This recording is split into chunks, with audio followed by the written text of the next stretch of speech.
Hal yang melatar belakangi dari penelitian yang ditulis oleh Amit Goldenberg adalah dalam kehidupan sehari-hari, seseorang seringkali harus dengan cepat menilai apakah orang lain termasuk dalam kelompoknya atau bukan. Misalnya, saat berada di lingkungan baru, individu cenderung memperhatikan ekspresi dan emosi orang-orang di sekitarnya untuk menilai apakah mereka memiliki pandangan atau perasaan yang sama. Proses ini disebut sebagai kategorisasi kelompok. Dan hal ini sangat penting karena dapat memengaruhi cara seseorang berinteraksi, merasa, bahkan mengambil keputusan dalam situasi sosial. Namun, meskipun proses ini sering terjadi, ternyata masih belum banyak penelitian yang benar-benar menjelaskan faktor apa saja yang memengaruhi seseorang dalam menentukan apakah orang lain termasuk kelompoknya atau tidak. Salah satu hal yang diduga berperan adalah bagaimana seseorang menangkap informasi, emosi dari kelompok orang secara keseluruhan, bukan hanya dari satu individu saja. Dalam psikologi, kemampuan ini dikenal dengan istilah ensemble coding, yaitu kemampuan otak untuk merangkum informasi dari banyak sumber secara cepat. Selain itu, peneliti sebelumnya menunjukkan bahwa emosi memiliki peran penting dalam interaksi sosial, karena emosi dapat memberikan petunjuk tentang pikiran, niat, dan kemungkinan tindakan seseorang. Oleh karena itu, memahami bagaimana orang memproses dan membandingkan emosi kelompok dengan emosinya sendiri menjadi hal yang penting untuk dikaji lebih dalam. Berdasarkan hal tersebut, penelitian ini dilakukan untuk mengisi kekosongan dalam kajian sebelumnya, khususnya dalam memahami bagaimana rata-rata emosi kelompok dan variasi emosi dalam kelompok dapat memengaruhi keputusan seseorang dalam mengkategorikan diri ke dalam suatu kelompok.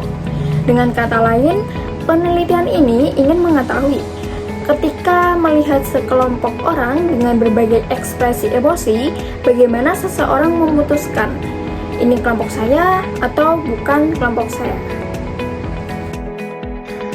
Variabel bebas pada jurnal tersebut adalah informasi emosional kelompok, yaitu rata-rata ekspresi emosi positif versus emosi negatif dalam kelompok.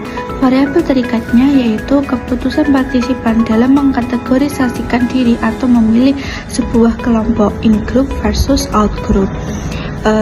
Confounding variabelnya yaitu beberapa variabel potensial yang dapat memengaruhi hasilnya, antara lain yaitu bias pribadi terhadap ekspresi wajah tertentu, pengalaman sosial sebelumnya, dan tingkat empati atau sensitivitas dari emosi individu tersebut.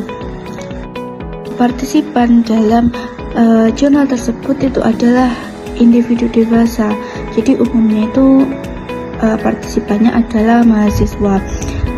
Mereka itu direkrut untuk mengikuti eksperimen tersebut, dan mereka mengikuti sebuah tugas yaitu persepsi visual dan pengambilan keputusan sosial.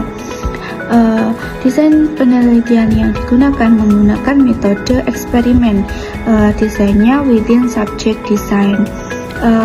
Pengukuran variabel dependentnya itu ada pilihan kelompok, in-group versus out-group, keputusan berdasarkan stimulus visual, dan respon partisipan terhadap kelompok tersebut.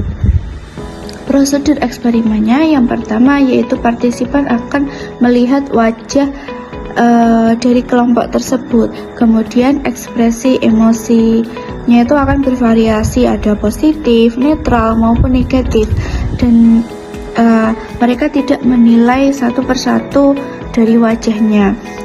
Mereka juga akan membuat keputusan cepat dalam pemilihan kelompok yang akan mereka pilih, seperti itu. Datanya itu akan diambil dari pola pilihan mereka. Baik, yang selanjutnya yaitu hasil dan kesimpulan.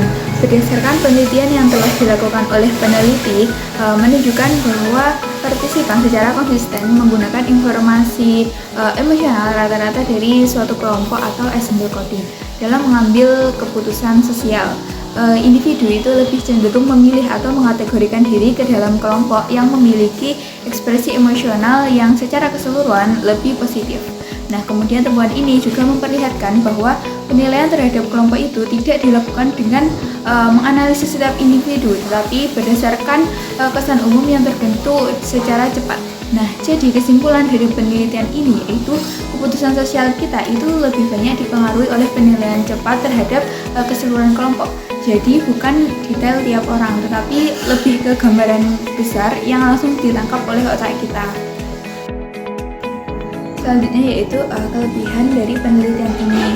Kelebihannya yaitu karena penelitian ini itu menggunakan metode eksperimen, jadi peneliti bisa melihat hubungan sebab akibat dengan lebih jelas. Selain itu, stimulus yang digunakan juga terkontrol, misalnya gambar wajah dengan ekspresi tertentu, sehingga hasilnya itu jadi lebih terjaga keakuratannya.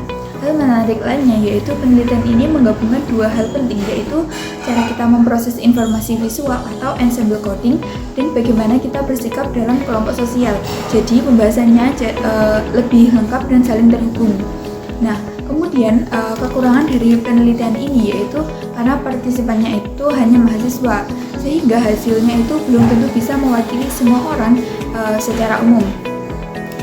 Selain itu juga kondisi eksperimen juga kurang menggambarkan situasi sosial di dunia nyata yang biasanya lebih kompleks.